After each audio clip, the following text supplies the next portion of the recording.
Kenapa? Karena dengan adanya konteks tadi, maka kita akan timbul sebuah perspektif yang ada di dalam benak kita. Kita tahu bahwa bicara masalah COVID tadi, banyak hal tadi yang Ustazah Putri juga sampaikan. Apakah ini adalah bagian daripada konspirasi? Di sisi lain, apakah ini menjadi senjata bioteknologi? Di sisi lain adalah adanya peran Yahudi.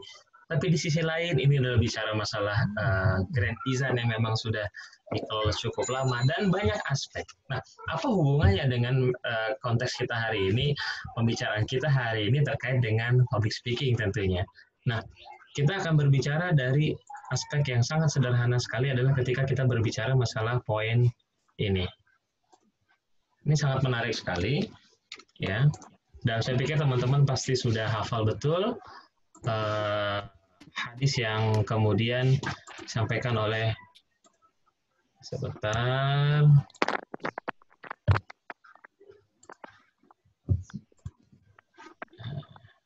Oke.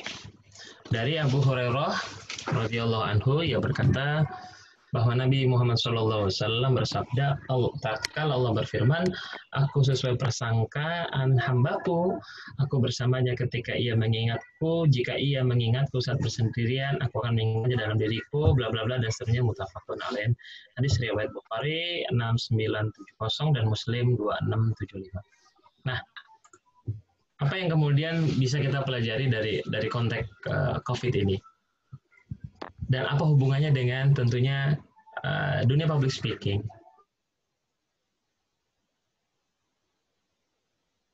Jadi, dan apa yang kemudian kita bayang-bayangkan itu pun akan terjadi.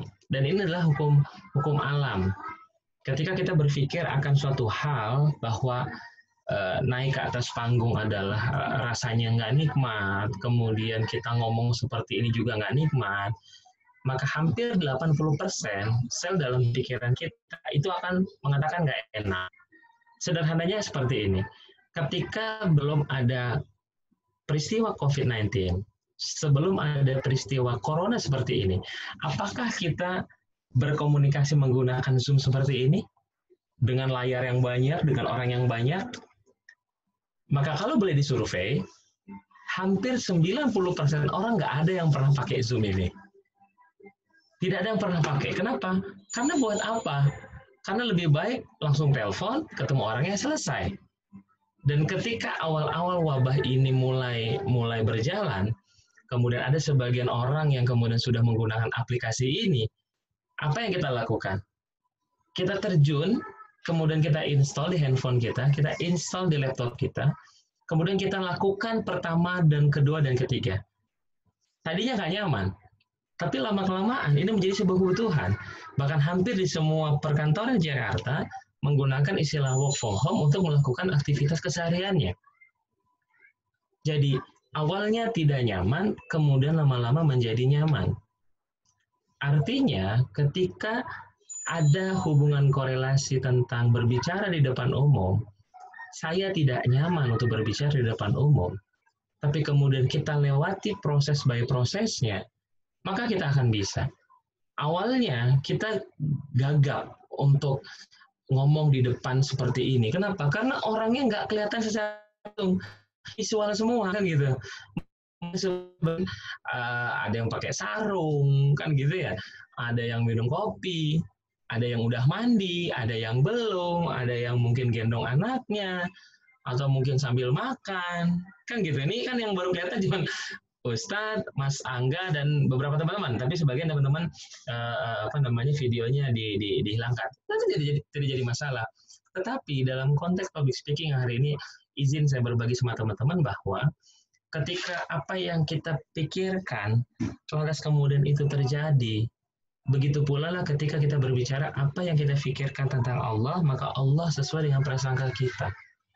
Kalau hari ini kita mengatakan bahwa, aduh kayaknya dengan kondisi seperti ini, rezeki makin sulit. Ya, kondisinya memang begitu. Tapi hati-hati ketika itu yang kita katakan, maka bisa jadi memang sulit sebenarnya. Walaupun kita tahu kondisi sekarang memang betul sulit, tetapi tolong jangan diberikan sebuah imunitas yang double. yaitu adalah udah sulit makin sulit. Sama seperti public speaking. Ketika kita bicara masalah sulit, maka dia akan menjadi barrier yang kuat. Oh, saya sulit. Ya pantes lah, orangnya juga sulit. Lawong yang udah 20 tahun aja, orang ngomong aja masih salah. Tuh 20 tahun tuh masih salah. Apalagi gua.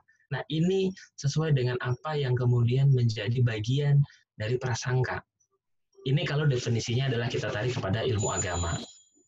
Dan contoh kasus sederhana, bukankah Imam Ibnu Hambal, dan saya pikir yakin teman-teman juga tahu ceritanya, Ibnu Hambal pernah bertemu dengan seseorang yang kemudian terus berzikir. Ya, ini ceritanya cukup masyhur juga. Pembuat roti yang kemudian terus berzikir mengharapkan ridho Allah Subhanahu wa taala agar dipertemukan oleh Imam Ibnu Hambal. Dan pendek cerita, di sebuah masjid Imam Ibnu Hambal sholat, kemudian tidak boleh berada di masjid itu karena sudah malam. Ceritanya kurang lebih seperti itu, teman-teman pasti lebih paham. Kemudian dia harus keluar dari masjid dan kemudian ditampunglah Syekh Ibnu Hambal dengan orang penjual roti tersebut, kemudian dibawa ke rumah, kemudian berdiskusi dan seterusnya, sampai kemudian Imam Ibnu Hambal melihat tukang roti tadi selalu beristighfar dan seterusnya. Dan ditanyakan, apakah kamu seperti ini setiap hari? Kata Syekh, kata Imam, iya, saya setiap hari seperti ini. Dan alhamdulillah apa yang saya inginkan selalu dikabulkan oleh Allah Subhanahu wa taala. Tapi ada satu yang kemudian Allah belum kabulkan. Itu saya ingin bertemu dengan Imam Ibnu Hambal. Dan ternyata pendek cerita berarti saya diusir karena bagian daripada doamu. Ini kalau kita berkorelasi dengan ilmu agama, ilmu tauhid tentunya. Nah, bagaimana kalau kemudian selain daripada ilmu tauhid? Kita akan coba berikutnya. Ya, bismillah. Yaitu adalah ketika kita bicara masalah the law of attraction, ya. The law of attraction. Apa sih the law of attraction itu? Gambaran sederhananya adalah secara gambarannya adalah bahwa kita bisa merealisasikan, mencapai, dan mewujudkan apa-apa yang diinginkan atau impian kita apabila kita bisa berpikir secara positif dan yakin akan keinginan atau mimpi kita tersebut pasti kita akan dapatkan. Sebagaimana Dr. Joe Dispenza, dia mengatakan dalam sebuah penelitiannya, dan juga dia sekaligus bereksperimen langsung pada dirinya, karena dokter pernah mengalami kecelakaan, kemudian divonis oleh dokter untuk tidak bisa berdiri kembali karena tulangnya terkena. Tapi kemudian dia punya keyakinan, tentu dalam hal ini bicara keyakinan tentu ada syarat dan ketentuan berlaku. Dan konteks di sini juga ingin saya sampaikan bahwa konteks mimpi dan keinginan itu juga ada syarat dan ketentuan berlaku.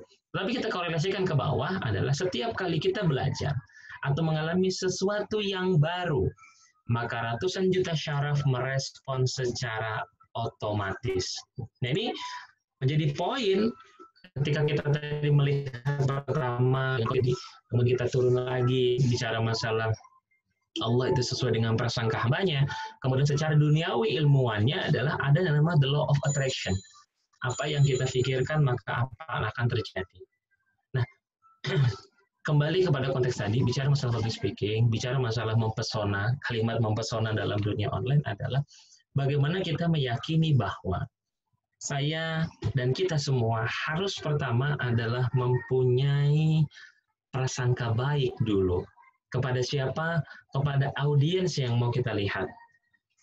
Karena saya meyakini bahwa setiap insan teman-teman yang ada di W-Elite ke depan akan menjadi para pemimpin-pemimpin. Kata dia pemimpin di keluarga, kata dia dipimpin organisasinya, kata dia pemimpin di dunia perkantorannya, atau dimanapun.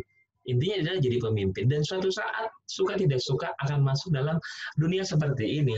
Dalam arti apa? Dunia yang kemudian bisa jadi tidak bertatapan dengan orang lain, tetapi hanya sebuah kecil kamera saja jika ada di laptop misalnya, atau kemudian ada di dalam handphone kita masing-masing yang kecil yang kemudian ditonton banyak orang. Nah, kembali lagi bahwa apa yang kita inginkan, apa yang kita cita-citakan, apa yang kita dambakan itu pasti terjadi. Kalau kemudian syarat dan ketentuannya berlaku. di angle bawah setelah ini nanti kita akan bicara apa sih poin-poin yang kemudian syarat dan ketentuan tadi berlaku. Apakah sekedar mimpi saja? Apakah sekedar saya mau deh bicara depan umum? Pasti bisa. Apakah cukup itu saja? Maka jawabannya tidak. Atau yang paling sederhana sekali, saya ingin jadi MC. Nah, ini kasuistik nih. Banyak di kita ketika kita punya kegiatan di Wilit tentunya ya, jadi MC. Maka sebagian dari kita tidak sedikit kemudian kita mengatakan ampun, nyerah dah kalau jadi MC. Ya. Atau kemudian selanjutnya, MC-nya udah ada, ilmunya kita punya, antum aja jadi pembicaranya. MC aja takut, apalagi pembicara, gue nyerah dah. Nah, ini yang kemudian terkadang kita tidak menjadi lebih berani. Kenapa? Karena ada barrier tadi, ada yang menghalang kita. Padahal ketika ini bisa kita lewati, dia akan ada di atas, maka ini akan lewat. Bukankah banyak di luaran sana kita tahu lembaga-lembaga yang kemudian mendidik kadernya, yang kemudian punya kemampuan untuk berani berbicara di depan umum. Sebutlah misalnya kita kenal guru kita juga yang sering juga mengajar di Wilit, misalnya kayak Jamil Az-Zaini, dan teman-teman beberapa di sini juga sudah pernah ikut sekolah Academy Trainer. Apa yang dilakukan dalam aktivitas di dalam kelas yaitu adalah menjebol namanya barrier, menjebol keyakinan bahwa kemudian saya tidak berani berbicara di depan umum. Karena sejatinya ketika kita jadi pemimpin maka kita dituntut untuk melakukan itu. Hatta apapun pemimpin yang kita pimpin di rumah misalnya atau kemudian di kantor dan seterusnya. Karena mau tidak mau kita akan dituntut untuk seperti itu. Maka yakini bahwa kita harus bisa melakukan itu. Nah, kembali lagi dalam konteks kita bahwa kemudian saat ini kita kembali kepada konteks work from home, artinya kita harus bekerja dari rumah, maka apa yang harus kita bisa lakukan selain tadi, ini poinnya, maka syarat dan ketentuan. Kita langsung masuk saja ke syarat dan ketentuan. Jikalau impi kita tadi ingin menjadi kenyataan adalah ini. Saya mengambil quote dari stand up comedian ya, Panji Pragiwaksono. Kalau kita tidak bisa menguasai diri, kita nggak akan bisa menguasai acara. Sekali lagi, kalau kita tidak bisa menguasai diri, kita nggak akan bisa menguasai acara. Nah, itu quote sederhananya.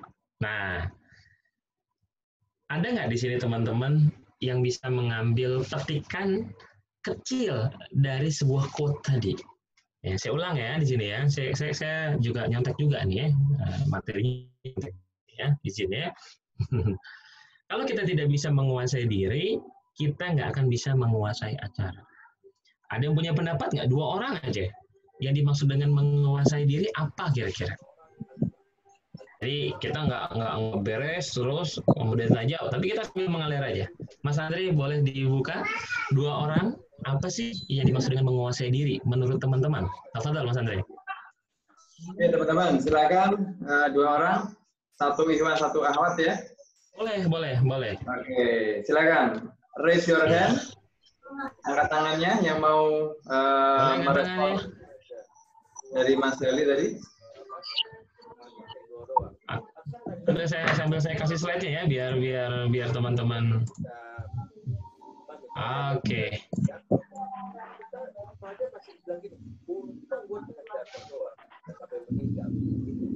Oke.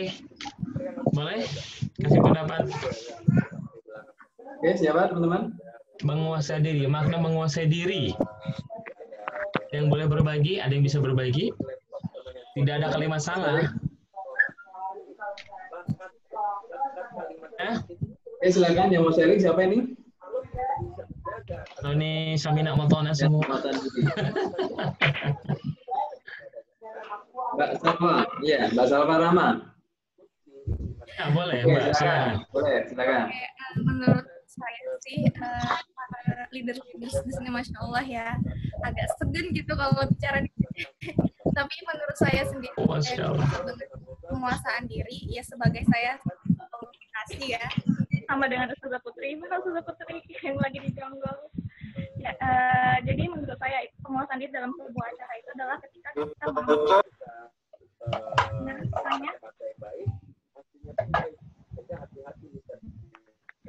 dengarkan ya. Ya, masalah. Nah, suara. oh. Nah, Silakan. silakan. Ya, jadi mungkin seperti saya bilang tadi gitu, saya sebagai teman ilmu komunikasi sendiri Berusaha berarti ini komunikasi. iya, oke. Sama dengan sebagai diri itu dalam sebuah acara ataupun ketika kita memandu acara itu, kita tuh mampu untuk membawa audiens ke dalam part yang seharusnya gitu, apalagi misalnya ada permintaan klien gitu. kita bawa suasana dan menyampingkan perasaan pribadi. Misalnya kita sedang punya masalah nih di luar, sedangkan klien ini kita menunggu acara ulang tahun gitu. Kita nggak akan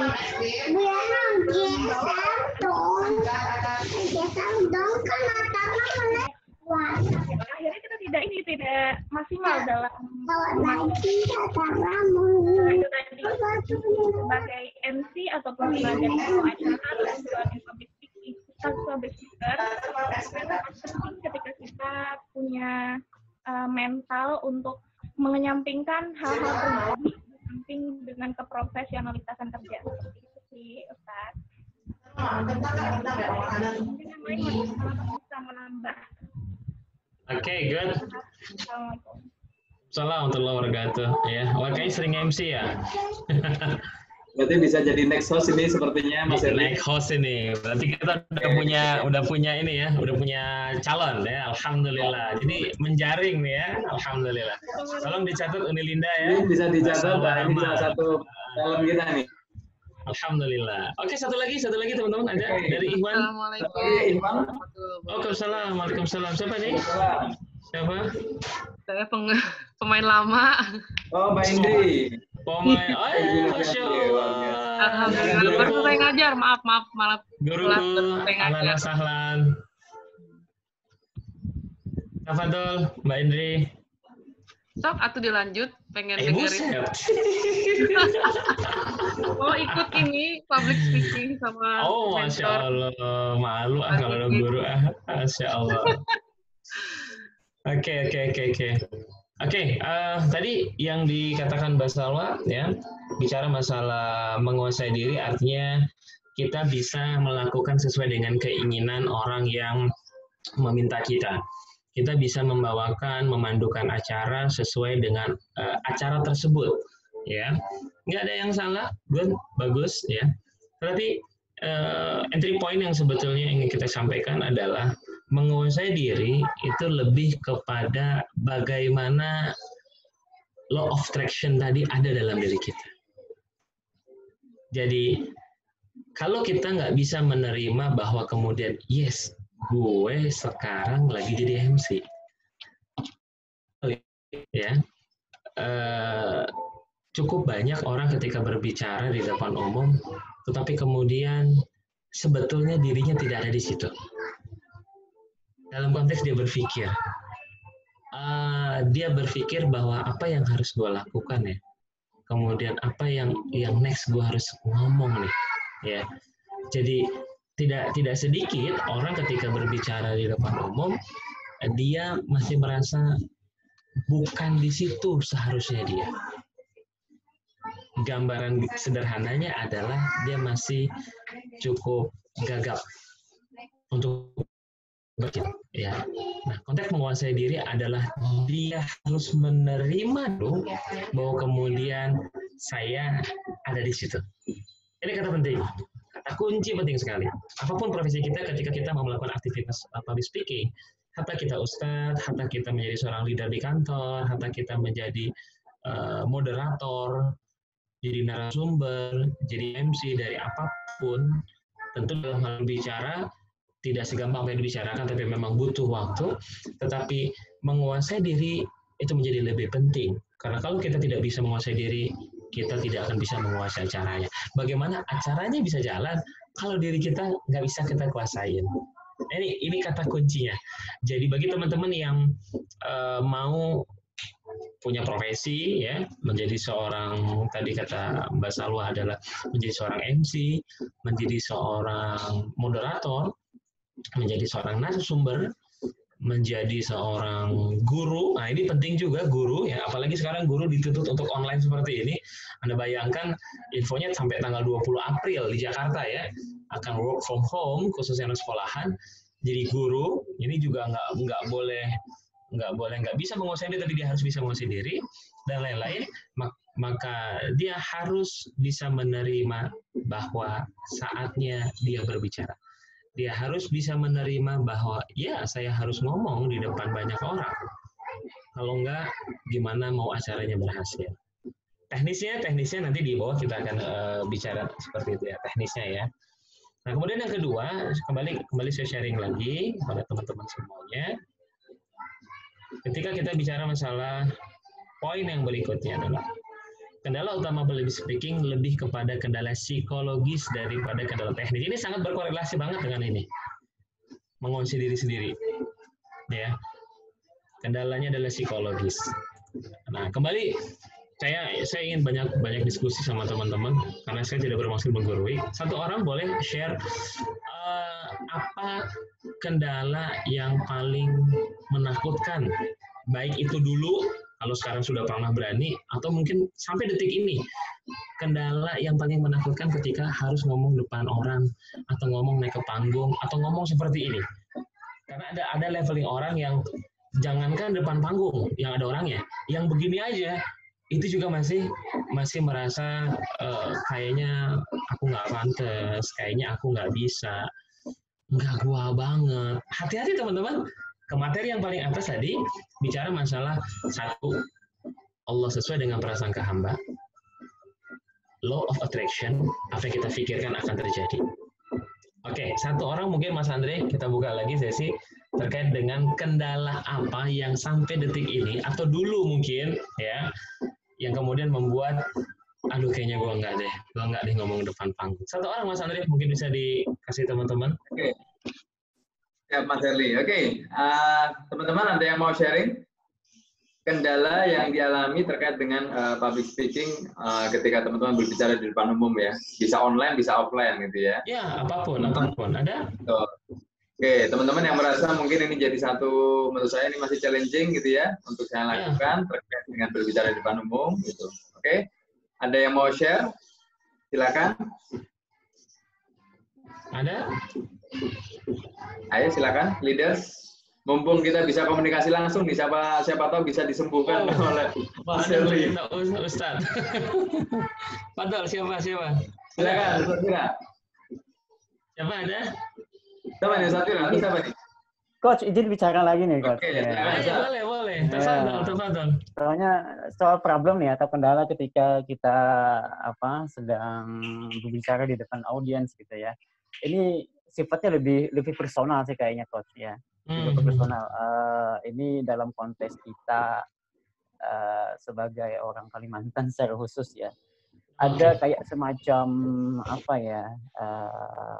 kacamata buram gitu ya. Melihat bahwa kita yang berada di luar Jawa, yang ada di luar Jakarta ini kayak memang lu harusnya nggak boleh tampil, lu kan bukan orang yang hidup di lingkungan yang berpendidikan gitu. Nah, ada kayak semacam kacamata abu-abu melihat orang yang hidup di luar Pulau Jawa dan tinggal di luar Jakarta seperti itu. Itu membawa impact gitu ke kita secara personal. Oh iya ya, gue orang Kalimantan, nggak pantas buat bicara gitu. Nah, itu secara personal juga kadang-kadang bisa muncul gitu. Ya, oke. Good ya. Jadi teman-teman, ini bukan sesi kuliah gitu ya. Jadi tanya jawabnya di belakang. Tapi lebih sesi sharing aja gitu ya. Jadi monggo nanti di list di chat yang mau nanya boleh, nanti akan dipandu sama Mas Andre. atau seperti ini ya. Jadi saya akan yuk kita buka diskusi dan seterusnya. Baik, Ustadz, memang ada beberapa kasus yang pernah juga saya temukan ya ketika berbicara masalah bahasanya gitu ya. Lu bukan orang sini, nggak seharusnya lu berbicara dan seterusnya gitu.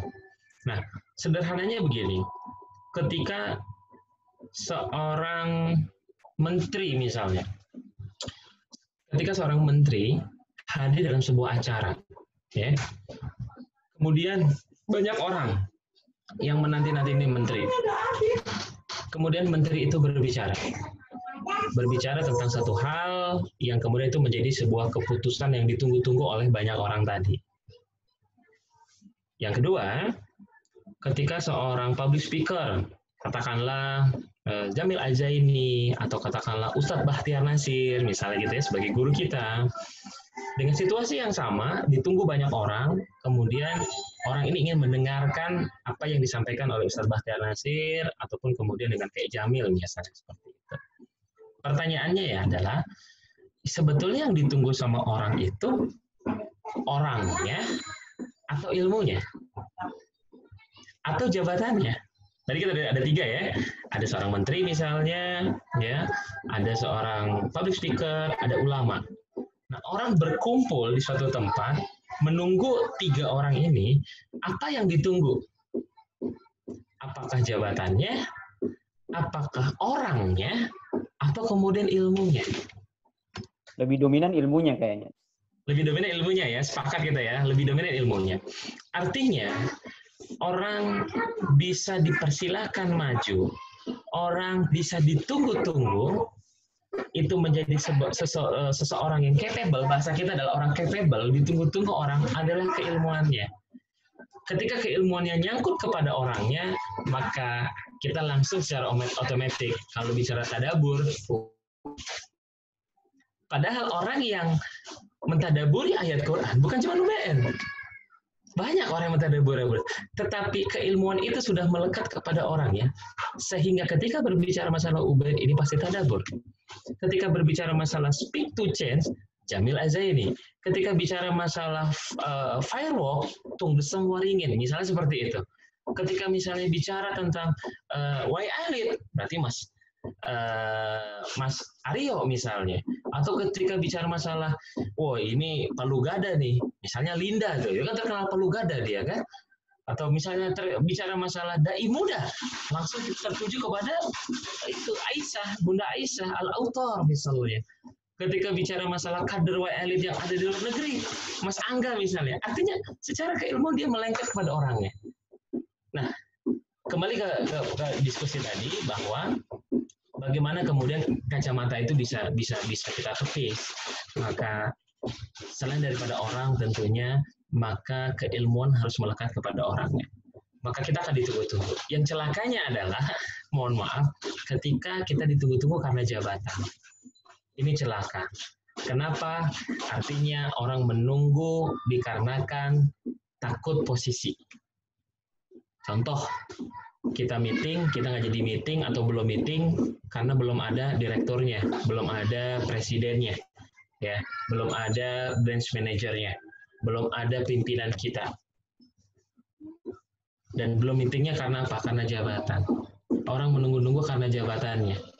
Artinya apa? Ketika dia nggak punya jabatan itu dia tidak akan pernah dihargai. Jadi pastikan kita ditunggu-tunggu orang karena keilmuan kita. Bukan berarti kalau kemudian kita nggak punya ilmu kita nggak bisa ngomong juga, enggak juga gitu. Tapi usahakan kita punya keilmuannya sehingga kita akan dinanti-nanti dalam tanda petik ya, dinanti dengan positif, sehingga keilmuan itu akan melekat pada diri kita dan orang akan bersedia menunggu kedatangan kita. Dan itu dalam ilmu lain disebut dengan personal branding. Artinya kita harus membranding diri kita gitu agar orang mau. Ya, seperti itu, Ustadz. Nanti di belakang kita juga bisa diskusi lagi, Ustadz ya. Mudah-mudahan sih nggak puas ya. Nah, kemudian kita lanjut lagi. Yang paling terpenting dalam konteks psikologis yaitu adalah berdamailah dengan rasa ketakutan. Ini penting banget. Saya ambil contoh seperti ini. Ya. berdamailah dengan rasa ketakutan. Ini penting banget. Kenapa kita harus berdamai dengan ketakutan? Bukankah ketakutan itu secara alamiah ada dalam diri kita? Dan tidak sedikit orang mengatakan, lo harus hilangin rasa takut lo. Saya pernah bertemu dengan beberapa teman-teman gitu, punya statement, lo harus hilangin rasa takut lo. Lo harus hilangin. Di satu sisi mungkin saya sedikit agak berbeda dengan teman saya. Statementnya adalah saya tidak mengatakan hilangkan rasa takut, tetapi berdamailah dengan rasa takut. Analog yang saya ingin sampaikan sama teman-teman dan hanya sharing saja adalah sederhana. Ketika kita nyebrang jalan dari titik A ke titik B, ini adalah seberangan jalan kita. Setiap jalan, khususnya di Jakarta nih, kita nggak analogi pakai JPO ya. Kalau udah JPO selesai analoginya. Ya, dari ujung jalan ke ujung jalan, dari tempat A ke tempat B. Sepanjang jalan ini, kita meyakini bahwa akan ada lalu lintas kendaraan yang berjalan. Nah, ketika kita mau nyebrang dari tempat A, titik A ke titik B, kemudian di tengah-tengah itu adalah ada motor, ada mobil. Pertanyaannya adalah ketika kita mengatakan hilangkan ketakutan, apa yang kita lakukan? Hilangkan ketakutan. Berarti rasa takutnya sudah tidak ada. Maka yang dilakukan adalah kebanyakan orang yang rasa takutnya hilang, mohon maaf seperti orang gila misalnya, dia akan jalan terus. Dia nggak nengok ke kanan, nggak nengok ke kiri, dia akan lurus.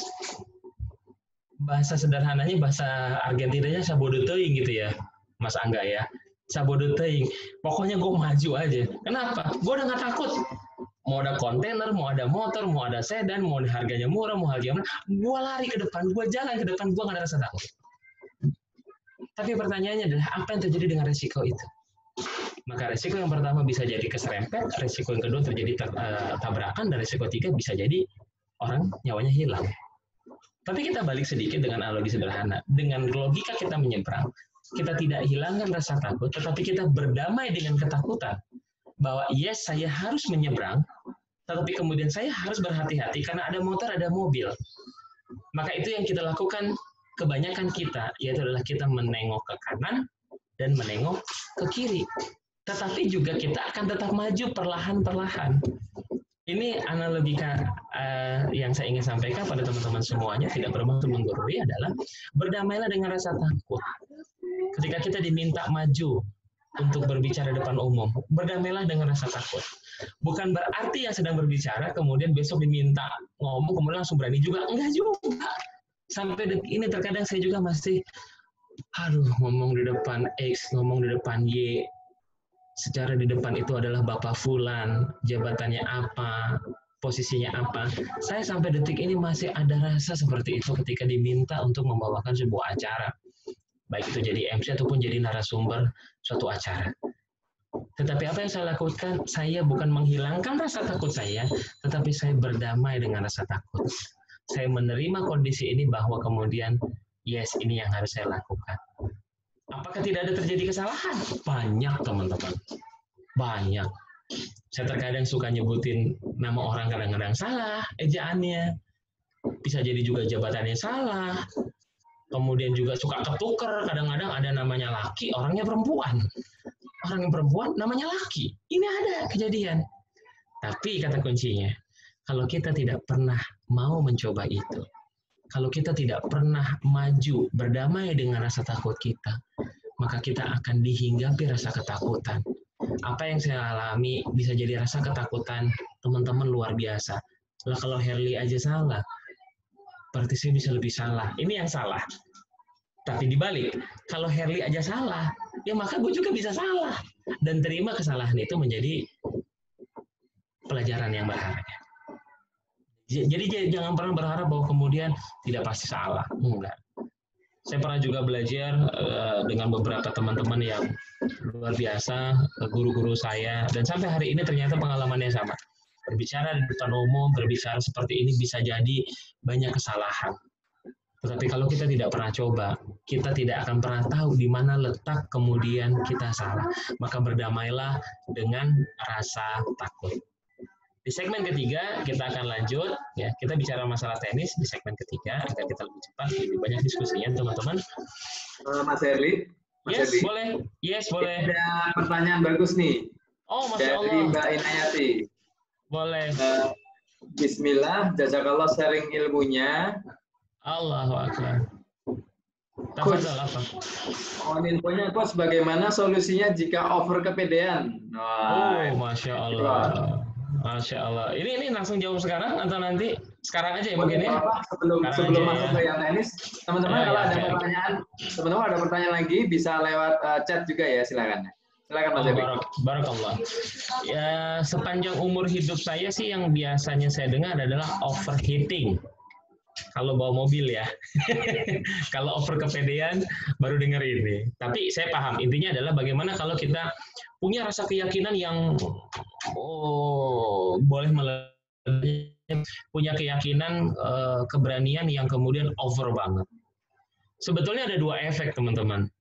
Yang pertama adalah efek kemudian kita dianggap oleh orang adalah lebay. Efeknya. Kenapa? Karena sudah rasa nyamannya sudah lebih. Ya contoh misalnya kita disuruh nge-MC apa ya umumnya, nge-MC sebuah acara launching sebuah program, katakanlah seperti itu. Kemudian karena kita pede, udah rasa malunya hilang, misalnya rasa takutnya juga sudah bisa dikontrol, atau bahkan bisa jadi kalau karena over kepedean uncontrol, yang harusnya acara launching programnya so-so aja, biasa-biasa aja, karena kita overconfident, kemudian kita membawakannya seperti acara di TV-TV misalnya. Ada jokes-nya, ada kemudian lawaknya, bumbunya. Sehingga apa? Rasa hikmatnya hilang. Maka tidak sedikit orang mengatakan ini lebay. Efeknya seperti itu, biasanya ya, nggak selalu benar apa yang saya bilang. Kemudian yang kedua, ketika kita bicara over kepedean, maka bisa jadi orang tidak nyaman dengan kita. Orang tidak nyaman. Contoh sederhana. Kalau misalnya tadi Mbak yang nanya, Mbak siapa tadi Mas? Assalamualaikum. Waalaikumsalam warahmatullahi wabarakatuh, Kep. Siap, Kep. Misalnya tadi ya Mbak Ina ya, Mbak Ina tadi. Siap, Kep, siap. Oke. Misal tadi Mbak Ina bicara masalah over kepedean. Misal contoh, saya dengan Mas Andre adalah teman lama. Saya dan Mas Andre teman lama. Kemudian karena saya teman lama, saya kemudian pendek cerita saya curhat dengan Mas Andre tentang sebuah permasalahan misalnya. Nah karena Mas Andre merasa saya teman lama, kemudian saya Mas Andre over percaya diri. Udahlah kalau itu gampang lah, begini. Sehingga tadinya nuansanya curhat, karena ini over kepedean, dia bukan menerima curhat, tetapi dia justru memberikan, bisa jadi memasukkan yang besar sekali dan jatuhnya adalah menggurui. Padahal orang curhat biasanya yang paling terpenting adalah bukan solusinya, umumnya ya, bukan solusinya, tapi didengarkannya. Biasanya. Bisa jadi salah juga ya teman-teman ya, yang sering curhaters boleh dikoreksi gitu ya. Karena biasanya over kepedean larinya akan dua tadi, bisa jadi merasa orang lebay, atau yang kedua orang tidak nyaman. Maka buah dari pertanyaan tadi, bagaimana sebetulnya agar kemudian kita pada level yang sama, tidak over, kemudian juga tidak terlalu di bawah. Maka prinsip yang sering saya sharing sama teman-teman, maka lihatlah dengan siapa kita berbicara. Yang kedua, di bahasa Jerman ini ya, maka ngewongke, memanusiakan manusia. Karena setiap orang punya level yang berbeda. Setiap orang punya ciri khas yang berbeda. Setiap orang punya rasanya berbeda. Maka oleh karenanya kita harus lihat dulu audiens kita seperti apa. Sama seperti hari ini. Ketika hari ini saya harus online beserta teman-teman, saya salam hormat juga dengan guru-guru saya. Bayangkan kalau saya over kepedean, maka saya akan berdiri. Maka saya akan banyak sekali buang. Dan itu akan membuat teman-teman tidak nyaman. Tetapi kalau hari ini teman-teman relatif pada duduk, maka saya pun frekuensinya harus menyamakan sama-sama duduk. Kalaupun gestur saya tetap bermain, juga tidak yang terlalu seperti pencaksilat. tetapi cukup 1, 2, 3, tetap melihat kamera, tetap menyapa teman-teman. Maka samakan frekuensi, mudah-mudahan overpedal kita akan sama dengan level apa yang kita bicarakan. Wallahu a'lam bishawab, teman-teman. Seperti itu mungkin. Oke. Silakan dilanjut materinya Mas Heli, nanti ada beberapa pertanyaan. Lanjut sedikit ya, tinggal dua slide lagi sebetulnya ya, nggak terlalu banyak lah, lebih sharing saja ke teman-teman. Baik, bisa lanjut sedikit teman-teman. Tadi sudah sampai di sini ya, berdamailah dengan rasa takut. Kemudian ini lebih bicara teknis, ya 3P. Saya selalu mengatakan 3P. Pembicara itu bicara masalah 2 kriteria. Yaitu adalah kriteria teknis, artinya kita bicara masalah artikulasi dan dapat menyampaikan pesan dengan baik. Pitch pada intonasi. Ini bicara teknis nih, artinya bicara masalah vokal kita, ya. Kemudian bicara kalau kalau kita di atas panggung tuh bicara masalah tools yang ada di sekitar kita. Makanya kalau pembicara atau analogi saya rubah. Kalau kita ngadain ILA, sebelum kita mulai ILA, sebelum mulai opening, apa hal yang kemudian kita cari? Biasanya, terutama untuk MC, apa yang dicari biasanya? Sebelum acara ILA dimulai. Selain rundown acara, selain peserta, apa yang kita cari? Maka hampir 90% yang kita cari adalah mic-nya di mana. Dan hampir 90% kita pasti mukul-mukul mic. C, 1, C. Kenapa? Karena kita bicara masalah teknis. Dan itu yang memang biasanya menjadi kendala. Maka kita ketika menjadi seorang pembicara, menjadi seorang MC, menjadi seorang narasumber, menjadi orang yang kemudian diminta untuk berbicara, kata kita di RT ya, bisa jadi kan di sini elit jebolannya luar biasa sekali nih. Jadi lurah, camat, gubernur, mudah-mudahan kita doain aja jadi presiden di sini ya. Amin ya. Nah, maka tadi ada 2 ya, ada bicara teknis dan non teknis. Kalau non teknis lebih kepada diri kita tadi, itu bicara non teknis. Artinya kita berbicara masalah iya, saya siap terima ini. Saya mau ngelakuinnya, ya. Kemudian yang kedua, agak lebih cepat, karena waktu juga sudah. Yang kedua adalah isi pembicara. Ini teknis banget. Ini bicara teknis, dan saya pikir saya nggak berbicara di wilayah ini. Kemudian ini emosi dan pesan. Ini lebih kepada bagaimana emosi kita, intonasi kita, nada suara kita itu ada di sini, ya, ada di sini. Kita lanjut sedikit. Ini visual, ya. Nah, sekarang banyak yang begini nih, ya, atasnya bagus, ya bawahnya begini, ya nggak masalah juga gitu ya. Atau ekspresi wajah, ya. Ini saya pakai foto sendirilah daripada susah ya. Ekspresi wajah, ya. Jadi di dalam konteks yang syarat dan ketentuan berlaku tadi, apalagi kita berbicara masalah online, syarat yang pertama adalah visual yang disampaikan. Visual itu apa?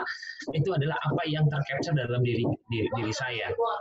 Kenapa saya mencoba mengusahakan menggunakan jas misalnya? Padahal ini kaos biasa juga sih. Karena saya ingin memberikan visual yang terbaik buat teman-teman.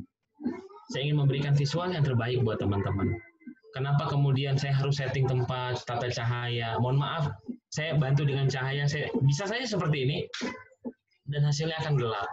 Nah, di zaman work from home, di zaman media online, di zaman mungkin bisa jadi teman-teman akan menjadi narasumber via online seperti ini, kita nggak tahu sampai kapan. Maka kata kuncinya adalah bagaimana kita bisa memberikan visual yang terbaik. Yang kedua, kata kuncinya bagaimana kita bisa mempesona di dalam dunia online, yaitu adalah kita harus tetap pada prinsip public speaking, yaitu adalah bagaimana artikulasi, intonasi, dan juga bisa kita menggunakan gestur kita untuk analogi tadi. Seperti bagaimana tadi analogi kita adalah jembatan. Karena di sini nggak ada yang namanya whiteboard ya, nggak ada whiteboard juga. Tapi bisa juga teman-teman kalau bisa menggunakan slide yang tadi di dalam, kemudian ditakutik. Ya, karena waktunya sedikit, saya nggak sengaja nggak kutip, saya menggunakan analogi seperti ini. Nah, berharap mudah-mudahan orang-orang yang diajak berbicara tetap akan bisa mendengarkan. Tentu dengan nada yang jelas tentunya ya, nada yang jelas. Ada kalanya saya berbicara tinggi, ada bisa bersikap turun, gestur tubuh masih tetap bermain, dan tidak kalah kuncinya adalah bagaimana saya tetap melihat teman-teman. Walaupun online, saya tetap melihat teman-teman. Dan saya sedang memvisualisasikan bahwa teman-teman tetap pada kameranya. Walaupun nggak semuanya kameranya terbuka, tetapi saya memvisualisasikan teman-teman semuanya menatap kamera. Karena ini penting bagi seseorang yang sedang berbicara. Anda bayangkan ketika saya tidak melakukan hal itu, maka saya juga akan diam, saya akan seolah-olah menutup mata, mungkin saya sambil ngapain, dan seterusnya.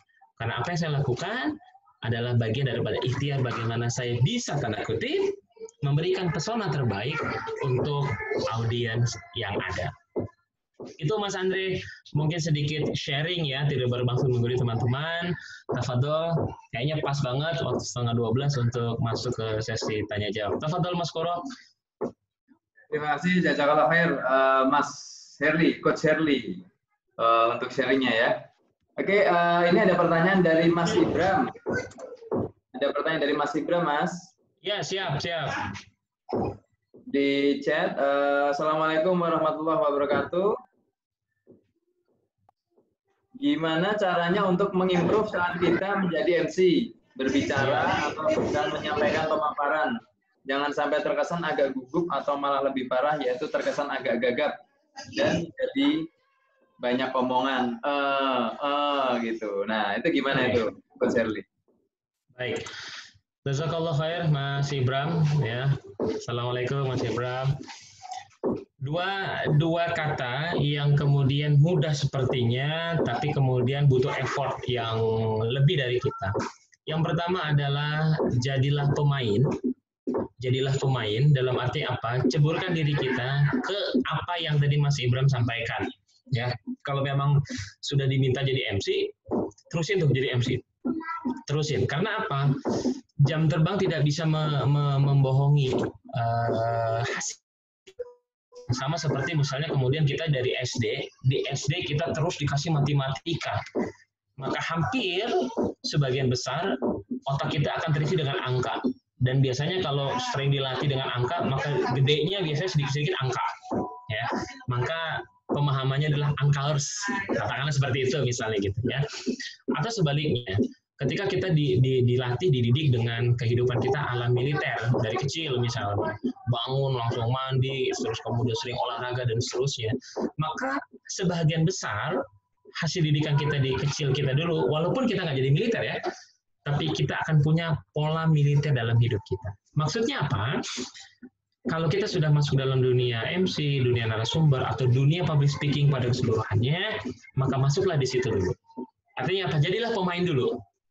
Jadilah pemain. Terusin aja dulu. Yang repot, kita nggak pernah main, tapi komentar. Ini yang repot. Yang sebagaimana para supporter. Ah, gila loh, mestinya ditendang, mestinya digini. Itu tuh supporter. Tapi ketika kita menjadi pemain, kita suka lihat kadang-kadang ya, ketika kita mau tendang, ternyata bolanya meleset. Maka saya sebagai orang yang pada saat di situ mau nendang nggak berhasil, maka kita bilang gini sama teman kita, sorry, gue nggak kelihatan atau gue nggak berani. Tapi penonton di luar sana kan, lu mestinya tendang, lo mestinya begini dong, begini. Nah itu. Jadi yang pertama adalah jadilah pemain. Terusin aja dulu, Mas. Kemudian yang kedua, maka kita butuh pelatih, Mas. Setelah jadi pemain, kita butuh pelatih. Inilah analogi yang sederhana kalau di dunia sepak bola. Bayangin kalau semua pemain tanpa pelatih. Maka Cristiano Ronaldo sekalipun, dia tidak akan menjadi Cristiano Ronaldo saat ini. Kenapa? Karena dia merasa bahwa gue Cristiano Ronaldo, CR7, gue pemain hebat. Dia lari dari ujung ke ujung, padahal dia lupa. Dia punya tenaga yang juga terbatas. Jadi jadilah pemain dan jadilah pemain dan carilah pelatih. Jadi yang satu jadi pemain, yang kedua cari pelatih. Apa fungsi pelatih? Fungsinya pelatih untuk progres kita. Cari mentor-mentor yang menurut Mas Ibram capable, bagus, menurut Mas Ibram sangat layak untuk dijadikan guru. Mintalah kita menjadi muridnya dan mintalah dia menjadi guru kita untuk mengkoreksi kata-kata itu bagaimana yang harusnya boleh dan harusnya tidak. Karena hampir semua orang-orang yang menguasai atau ada di dunia public speaking, permasalahan dan seterusnya adalah kasuistik yang selalu terjadi. Kenapa? Karena sebetulnya adalah berpikir. Jadi adalah sebetulnya berpikir. Pertanyaannya adalah bagaimana tadi dalam pikiran tapi dirubah menjadi sebuah language yang menyenangkan. Dan itu butuh latihan, Mas. Wallahu a'lam bishawab. Silakan Mas Andre. Oke, thank you Mas Herli. Jadi harus siap selalu dan cari mentor ya. Yes, jadi pemain aja, jadi pemain sambil jadi pemain cari pelatih. Gitu. Oke, siap. Bahkan seorang Ronaldo pun ya yang jago seperti itu, dia juga berlatih dan dia mencari panggungnya, plus dia juga mencari pelatihnya gitu ya. Betul. Okay. Saya banyak inspirasi dari sepak bola. Kalau saya suka nonton bola gitu. Kita sekarang tahu kita pernah tahu Real Madrid juara ketika dipegang Zinedine Zidane. Pada saat Zinedine Zidane ada juga Ronaldo-nya. Tapi kita juga pernah tahu Prancis pernah menjuarai Piala Dunia 98 ketika Zidane menjadi pemain. Pertanyaannya, siapa pelatih Zidane? Dan sekarang posisi Zidane menjadi pelatih. Artinya apa? Bermainlah dan carilah pelatih. Oke, jadi Mas Herli siap ya menjadi pelatih kita nih ya? Masya Allah, ini udah ada guru-guru nih banyak nih, saya tinggal ngikut aja. Oke, sekarang pertanyaan ini Mas Andri. Oke, Mas Andri Roni, raise hand-nya. Silakan Mas Andri. Teman-teman, buat yang mau mengajukan pertanyaan, bisa raise hand ataupun bisa chat melalui media chatting ya. Oke, silakan Mas Andri. Videonya Mas Andri ditampilkan, jangan lupa. Assalamualaikum warahmatullahi wabarakatuh.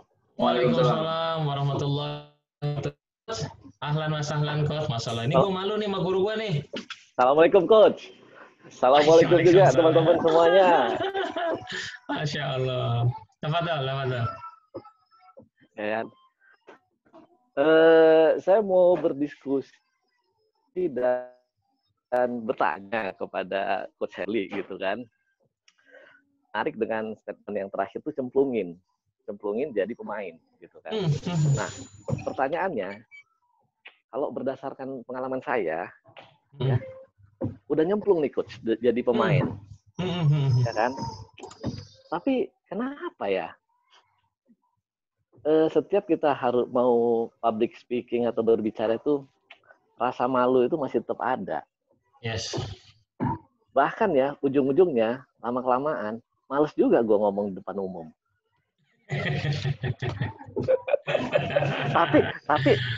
tapi kalau gue bilang ya, gue malu, ya kan? Kalau gue bilang jujur, gue malu. Pasti kagak ada yang percaya, Coach. Iya, termasuk gue nggak percaya juga. Uben aja lu kadalin. Oh, Indri percaya. Percaya. Aku juga malu. Sebenarnya. Masya Allah. Tapi jadi at least tidaknya mungkin kita, tapi at least tidaknya kan mungkin kita sudah one step ahead karena kita sudah mencoba melakukan gitu kan. Jadi artinya ini mungkin jadi barrier juga buat teman-teman yang lain yang masih mencari penguasaan diri untuk melakukan itu gitu kan. Tapi ya ini sekedar sharing aja gitu kan. Apakah itu termasuk suatu hal yang normatif ya kan, atau gimana? Kalau berdasarkan pengalaman dari coach yang jam terbangnya udah luar biasa dari Aceh sampai Papua, gimana? Masya Allah, amin ya Allah. Gue sih belum pernah juga sih ke Aceh bro, doain aja bro. Ya, bro. Oke, kan satu sisi kadang tadi kan, insyaallah. Gue cuma lanjutin yang dibilang Ina aja bro, biar sedikit lebay gitu bro. Wih, mantap. Tapi lebaynya lebay bermanfaat nih. Tapi bener kok. Jadi kayaknya itu kembali mungkin ya, apakah kembali ke karakter masing-masing orangnya atau bagaimana? Nah itu mungkin bisa lebih dalam coba coach. Karena gue ngerasa gue berbicara depan umum tuh masih merasa malu gitu. Gue sudah melakukan gitu. Segini malu ya, gimana nggak malunya? Mas Andri Kalau sekali. ya gini aja sih, kalau gue udah bisa mengalahkan rasa malu gue, sorry tuh saya mungkin Jamil aja ini lewat bro. Masya Allah. Mas Herli, saya ini ya, mungkin ini bagus banget ya. Tadi dibilang harus praktek dan mencari pelatih gitu ya. Nah ini mungkin Mas Andri tepat ini kalau menjadi next speaker nih. Jadi mantap ini. Kalian melatih ya diri gitu ya. Mantap ini. Berani gitu. Iya. Jadi lanjut bro ya diskusi ya kita bro ya. Lanjut bro. Jadi ini bukan cuma buat Mas Andre tentunya, tapi juga buat kita semua dan saya khususnya. Apakah kemudian ketika kita mau maju, diminta maju, karena cuma dua ya, diminta maju sama mau maju gitu kan. Yang lebih enak adalah ketika kita mau maju. Yang lebih nggak enak adalah ketika kita diminta maju. Artinya kata-kata di itu kan artinya disuruh ya, ada sebuah dorongan. Nah, dorongan itu adalah dua juga kemungkinannya, kita terima atau kita tolak. Tidak sedikit dari kita adalah kita menolak itu, padahal itu menjadi bagian pembelajaran. Atau sebaliknya, kita terima tawaran itu, tapi dalam diri kita tolak. Nah, ini yang lebih complicated gitu loh. Jadi kita terima, ya udah karena apa? Ya karena perintah atasan, karena perintah bos. Ya kalau nggak gue maju nanti gue nggak dibayar, nggak digaji misalnya seperti itu. Tetapi diri kita menolak, artinya akan ada dua yang menjadi masalah. Nah, kembali ke pertanyaan dari Mas Andre, fitrahnya manusia kan sebetulnya juga bagian diri kita ada rasa malu juga, gitu. Ada rasa malu juga. Ya walaupun sih gue nggak percaya lah kalau sekelas Mas Andre gitu kan, dia ada rasa malu. Cuman Mbak Indri doang yang percaya ya, Mas Andre rasa malu. Tetapi intinya dasarnya adalah fitrahnya manusia, bagian daripada rasa takut, kemudian rasa kalau dalam kitab ada khauf dan roja gitu ya. Tolong koreksi dalam konteks tadi saya bicara ada khauf dan roja. Artinya ada rasa takut, ada rasa minder, ada rasa nggak nyaman. Itu hal yang wajar.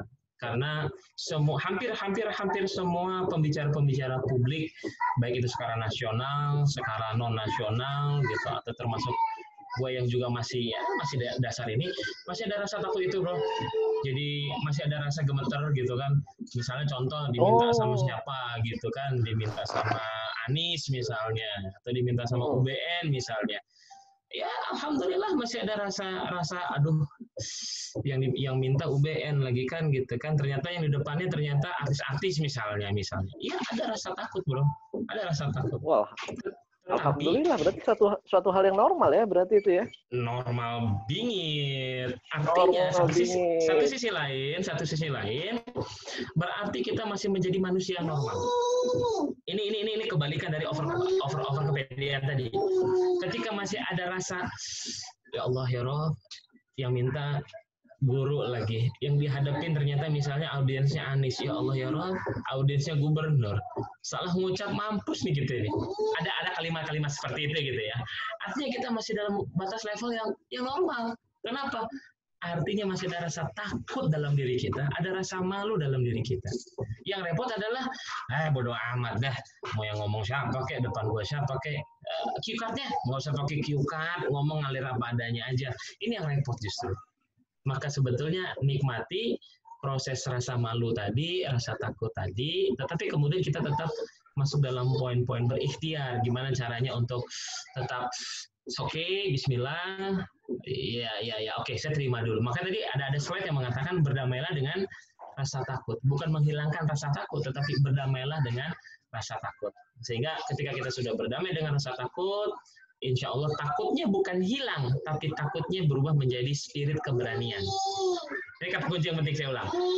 Rasa takutnya tidak hilang, tapi rasa takutnya berubah menjadi keberanian. Keberanian yang kemudian bisa kita kelola dengan baik. Wallahu a'lam bishawab. Terima kasih Mas Herli dan thank you Mas Andri pertanyaannya ya. Thank you, Mas Andre. Thank you, Mas Herli. Thank you, Mas Andri. Oke, Mas Herli ada pertanyaan lagi, sebentar. Masya Allah. Ini ada statement, ini ada pernyataan, bukan pertanyaan ya. Ini pernyataan boleh. Dari Mas Adib Rahim. Oh, ini guru saya nih. Guru saya di Academy Trainer. Assalamualaikum, Guru. Ini senior loh, ini senior. Senior ini. Dia akan trainer ya. Oke, saya bacakan chatnya. Jadi izin share bahwa latihan tidak sekedar latihan, namun latihan yang disengaja dan didesain. Deliberate practice serta mendapatkan feedback. Setuju banget, setuju banget, setuju banget. Jadi latihan bukan cuman ya latihan aja gitu. Saya analoginya selalu bola ya, karena kebetulan saya suka bola gitu. Bukan cuma sekedar ya udah main-main aja. Ya, thank you Mas Adit udah masih kasih masukan buat kita nih Pelan Belajar juga. Jadi yang dimaksud dengan main tadi atau latihan tadi bukan cuma sekedar ya udah latihan main gitu kan. Berapa banyak kita main bola. Ini contoh gue lagi deh, gue nggak usah orang lain. Gue dari kecil suka main bola. Mulai dari zamannya nggak pakai sepatu sampai sekarang pakai sepatu. Mulai dari zamannya dulu mainnya di aspal sampai ke tanah sampai ke rumput hijau sekarang. Istilahnya gitu ya. Ya tapi cuma main doang. Main bola gitu, oper teman, gol, ore gitu. Terus besok main lagi. Ya cuma main doang. Pertanyaannya, gue nggak pernah masuk timnas sampai sekarang. Padahal gue main dari SD. Artinya ketika cuma main doang, latihan doang, ya hasilnya doang aja gitu. Tapi setuju banget dengan Mas Adib. Ketika latihannya disengaja, dalam arti apa? Ya memang gue udah pengen banget, gue pengen jadi kayak Andik misalnya, atau gue pengen banget kayak Ronaldo. Artinya apa? Latihannya pasti nggak sama, mainnya juga nggak sama, pakai teknik, pakai metode dan seterusnya. Dan lagi-lagi tadi Mas Adib sampaikan apa tadi di atas kalau boleh ini serta mendapatkan feedback. Betul. Maka cari pelatih yang mumpuni. Karena gue dari dulu main bola pelatih kagak ada, teknik nggak ada, pokoknya main aja. Yang penting keringetan. Nah, itu beda ya. Jadi setuju banget dengan Mas Adib ya, latihan yang disengajakan dan usahakan dapat feedback agar kemudian bisa meraih dan mendapatkan hasil yang terbaik. Syukran Mas Adib masukannya. Ya. Terima kasih. Thank you Mas Adib ya. Gurunda Adib dan Coach Herli. Oke, ada pertanyaan lagi dari Mas Ibram nih. Wah, Mas Ibram nih sangat aktif nih. Berarti dapat dua, Linda. Tadi Mbak Salwa sama Mas Ibram nih. Hadiah sama Uni Linda ya. Umroh ya, Uni Linda ya? Oh, kalau nanya dapat hadiah? Nanya kita pertanyaan. Padahal Mas Andre, silakan Mas Andre. Ini adalah apakah untuk menjadi MC, pembicara dan lain-lain yang berkualitas itu harus juga dilihat dari potensi atau bakat bawaan. Saya pernah ikut training metode Stephen. Tipe pekerja, tipe pemikir dan teknis, tipe perasa atau penyuka seni, tipe suka tampil di depan umum. Nah, gimana itu Mas? Iya, jadi pertanyaannya hampir mirip ketika ada pertanyaan tentang leadership. Apakah pemimpin itu diciptakan atau lahir dengan sendirinya? Ini pertanyaan kurang lebih hampir sama gitu ya. Apalagi sekarang dari Pak Farid Poniman misalnya, kemudian ada DISC, kemudian ada apalagi Mas Andri, ini Mas Andri yang lebih paham nih tentang ke-HRD-an ya, ada DISC, ada Stephen, ada ya begitulah Mas Andri lebih paham ketimbang saya gitu ya. Bakat itu memang mempunyai nilai sisi yang cukup mendorong ya. Artinya bakat memang lahiriah ya. Lahiriah dan artinya gini, ketika kita punya bakat tetapi kemudian juga nggak dipoles, maka bakatnya nggak jadi apa-apa. Tapi sebaliknya, anak ini nggak punya bakat, tapi punya kemauan, maka bakatnya itu bisa ngikut gitu loh. Sama seperti leadership, kepemimpinan. Apakah saya anak raja? Jawabannya jelas bukan. Tapi apakah saya bisa jadi raja? Ya kalau saya ikut sekolah kepemimpinan kerajaan, saya bisa. Bisa. Kenapa? Karena memang dilatih. Ya. Atau gampangnya gini deh, saya ini bukan jenderal. Saya bukan anak jenderal. Tapi saya bisa jadi jenderal. Kenapa? Kalau saya sekolah tentara. Masuk sekolah tentara 4 tahun, sekolah kepemimpinan, tugas di luar, dan seterusnya. Secara jenjang, insya Allah saya bisa jadi jenderal. Tapi kalaupun saya anak jenderal, kemudian saya memilih tidak masuk sekolah ketentaraan, maka selamanya orang mengatakan saya anak jenderal, tapi saya bukan jenderal. Wallahu a'lam bishawab. Oke, terima kasih. Jadi teman-teman bukan seperti leaders ya, konsepnya bahwa leaders itu tidak dilahirkan ya, tapi untuk iya. Bisa diciptakan, semua bisa diciptakan. Kata kuncinya sederhana, Mas Andri, nama sedikit, mau atau tidak. Itu saja. Kita mau atau tidak. Karena ketika tidak mau, apapun bakatnya, kita pernah bisa menjadi siapa-siapa dan menjadi apa-apa. Tapi ketika mau, maka akan ada banyak jalan. Oh, saya harus ini, dan Allahu a'lam. Ya. Oke, terima kasih Coach. Nah, ini ada pertanyaan dari Adi Sevo. Mas Sevo. Apakah untuk menjadi seorang leader harus bisa public speaking atau ada faktor lain yang utama? Baik. Majalah Fortune, majalah Forbes kalau nggak salah juga, dan beberapa majalah, teman-teman bisa akses di Google, bahwa 10 keahlian yang kemudian harus dimiliki seorang leader saat ini itu ada 10 kurang lebih, itu dari logical thinking, kemudian decision maker, kemudian saya ada 10, ada lupa ya, intinya adalah bagaimana berpikir cepat. Salah satunya adalah ini kalau kita mau sepakati bersama-sama ya, kita harus bisa berpikir based on data, karena nanti 5-10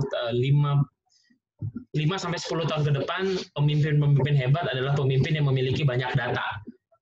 5-10 tahun ke depan, atau bahkan hari ini sekarang siapa yang megang data dia bisa menjadi pemimpin. Nah, kembali lagi, apakah pemimpin harus bisa public speaking?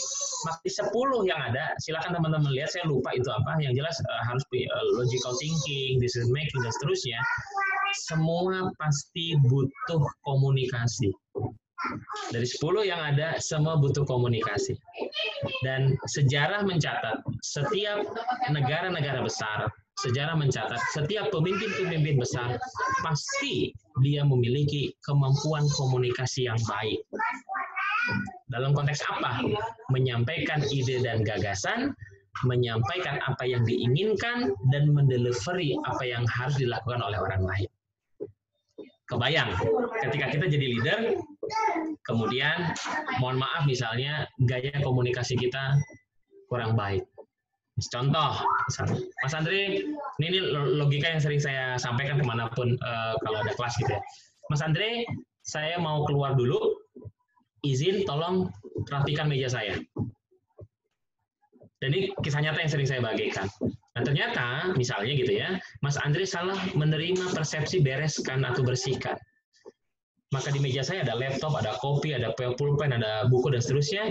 Maka kalimat membersihkan tadi, definisinya Mas Andre adalah benar-benar dibersihkan semuanya. Padahal di situ ada arsip dan berkas saya yang saya harus kerjakan. Kembali saya ke kantor, ternyata betul, meja saya bersih semuanya. Dan saya tanya sama Mas Andre, Mas Andre kok dibersihkan? Maka bisa saja Mas Andre dengan sederhana, loh, Mas, tadi kan Mas Heri bilang bersihkan. Definisi membersihkan itu adalah menghilangkan semua yang ada. Pertanyaannya, siapa yang salah? Mas Andre kah atau Herlika? Maka kalau kita bisa belajar, makna komunikasi bukan hanya bicara seorang public speaking saja, tidak, tetapi bagaimana mendelivery sebuah pesan. Dan itulah yang kemudian suka dipakai oleh para announcer, orang-orang di radio. Kita nggak pernah tahu bentuknya kayak gimana, orangnya kayak gimana, tapi akan ada selalu Delta FM misalnya, akan selalu ada Jack FM, ada selalu apa ya, ada, saya lupa radio pokoknya itu. Dan dia selalu hidup kan setiap pagi itu, prime time banget tuh kalau pagi itu, ya nemenin teman-teman yang di taksi, nemenin teman-teman Grab car, nemenin mungkin teman-teman bawa kendaraan mobil, yang nemenin kita, dan itu nyaman. Jadi bicara public speaking bukan hanya bicara ngomong aja, tapi mendelivery pesan seperti apa. Karena poinnya banyak nanti ke depannya. Wallahu a'lam bishawab, Mas Andre. Oke, terima kasih Coach Herli. Dan sepertinya itu adalah pertanyaan terakhir. Masya Allah, alhamdulillah. Kita 5 menit lagi, kurang lebih 5 menit lagi menuju zuhur. Sebelum saya close, akan lebih baik mungkin Mas Herli bisa sampaikan short brief mengenai sesi ini, dan kemudian 1-3 tips yang kita bisa implementasikan. Sesi ini terkait dengan komunikasi. Silakan. Baik, teman-teman, kembali lagi saya ingin menyampaikan bahwa tidak ada maksud saya untuk menggurui teman-teman, tidak, karena jam terbang saya pun masih sangat sederhana. Saya yakin teman-teman ada yang lebih daripada saya, dan di sini banyak guru-guru saya tadi juga ada yang memberikan masukan dan seterusnya. Tujuannya yang pertama yang ingin saya garis bawah dulu, tujuan yang pertama adalah sebetulnya ini juga menyambung daripada ide teman-teman ya. Ada beberapa teman-teman, yuk kita silaturahim yuk. Tapi kan kita nggak mungkin bisa silaturahim offline ya, kita ngumpul gitu kan nggak mungkin. Nah, maka lahirlah kemudian gagasan untuk kemudian kita bisa berspektrum rohim gitu ya, bersilaturahim via online. Dan ke depan kita juga akan ada online seperti ini ya. Nanti ada teman-teman dari kaderisasi mungkin bisa menyampaikan bahwa kita butuh sisi ruhaniah dari guru-guru kita ya, dari Ustadz Bahtia, dari Ustadz Usman Baco sebagai penasihat-penasihat kita. Jadi yang pertama adalah tidak bermaksud menggurui, tetapi hanya ingin menjadi jalan saja bahwa kemudian silaturahim harus terjaga di komunitas kita, di organisasi kita. Kemudian yang kedua, terkait dengan public speaking, jangan pernah menganggap bahwa orang yang berada di depan panggung berbicara sebagai narasumber, moderator, MC. Saya ulang, jangan pernah berpikir aktivitas public speaking itu hanya bicara masalah menjadi narasumber, moderator, dan juga seorang MC. No. Tetapi public speaking adalah sebetulnya keseharian kita, bagaimana kita bisa mendelivery pesan kita kepada orang lain. Public speaking adalah bagaimana mendelivery pesan kita sebagai ayah kepada anak. Bagaimana mendelivery pesan kita sebagai seorang suami kepada istri. Pun sebaliknya, istri kepada suami dan istri kepada anak. Juga bagaimana menjaga hubungan baik kita dengan tetangga. Kebayang nggak? Kalimatnya satu tapi intonasinya beda. Contoh, misalnya di sini ada Teh Indri, misalnya begitu ya. Teh Indri, matiin dong air, misalnya gitu ya. Matiin air dengan nada seperti itu. Tetapi sebaliknya, Teh Indri, punten matiin air atuh. Nah, kalimatnya sama, tapi ada intonasi yang berbeda dan tambahan sedikit. Akan menjadi harmonis antara satu tetangga dengan tetangga yang lain. Atau bisa jadi kita punya kakak dan punya adik. Matiin dong TV-nya. Misal seperti itu. Matiin dong TV-nya. Tapi satu lagi, matiin dong TV-nya. Kalimatnya sama, penyampaiannya beda, hasilnya berbeda, teman-teman. Jadi public speaking jangan hanya diartikan tiga tadi, saya ulang, narasumber, moderator, MC. Kita dalam keseharian selalu melakukan aktivitas public speaking dengan teman, dengan adik, dengan kakak, dan dengan siapapun. Maka ada sebuah quote yang juga saya contek, nah termasuk dengan si kecil ini lagi, nah Ciluk, assalamualaikum, ya, termasuk dalam keseharian kita. Jadi melakukan aktivitas public speaking dengan siapapun, dengan apapun, jabatan apapun akan memudahkan. Saya jadi ingat, padahal barusan saya lupa. Barusan benar-benar saya lupa. Padahal saya mau ngomong sesuatu. Apa yang saya ngomongin sesuatunya, saya pernah dapat sebuah quotes adalah, ketika komunikasi kamu baik, maka boleh dipastikan kehidupanmu akan baik. Saya ulang, ketika komunikasi kamu baik, maka kehidupanmu akan baik. Kok bisa? Maka contohlah baginda Nabi Muhammad SAW. Bagaimana cara dia berdiskusi, berdialektika, berpendapat dengan ibunda kita Aisyah. Bagaimana dia berdiskusi dengan Umar bin Khattab, dengan Abu Bakar, kemudian dengan Utsman, dengan Ali, bahkan dengan seorang Yahudi pun, bagaimana cara berkomunikasi beliau. Sangat santun, kemudian sangat bisa dipercaya. Jadi sebetulnya public speaking, lagi-lagi saya ingin garisbawahi, tidak hanya 3 poin tadi, tetapi public speaking pada hakikatnya adalah ilmu keseharian kita dalam mengarungi hidup sampai Allah cukupkan rezeki kita dan kemudian Allah wafatkan kita. Wallahu a'lam bishawab, teman-teman. Assalamualaikum warahmatullahi wabarakatuh. Baik teman-teman, alhamdulillah sesi ini telah selesai. Pas kita azan zuhur. Teman-teman, sebelum kita tutup, boleh dibuka videonya, kita wifi sebentar ya. Permintaan dari Ulin. Tugasnya Ulin ini. Masih kecil aja, Ta. Bukan tugasnya host ya, tugasnya Ulin. Oke teman-teman, silakan dibuka videonya. 1, 2, 3, gini, Ta. Gini, Ta. Gini, Ta. Oke. Baik teman-teman, terima kasih Coach Herli untuk teman-teman semuanya. sesinya. Dan terima kasih buat teman-teman leaders panitia khususnya Mas Aryo sebagai leader Elite, kemudian ada Ulin, ada Mas Andri, Mas Satya sebagai master hostnya, kemudian ada banyak di sini Mas Jamie juga, ada Teh Fitri ya, dan semua teman-teman yang hadir di sini. Semoga sesi ini bermanfaat. Dan mari kita ketemu lagi untuk pembicara berikutnya ya di pekan depan. Insyaallah. Tentunya akan banyak keseruan yang kita. Materi boleh dibagi Mas Andre ya. Silakan materinya boleh dibagi. Mudah-mudahan bermanfaat. Amin. Oke, terima kasih. Mari kita tutup dengan doa kafaratul majelis. Subhanallahumma wa bihamdika asyhadu an la ilaha illa anta astaghfiruka wa atubu ilaik. Oke, terima kasih. Assalamualaikum warahmatullahi wabarakatuh. Waalaikumsalam warahmatullahi wabarakatuh. Waalaikumsalam warahmatullahi wabarakatuh. Mantul, Bos.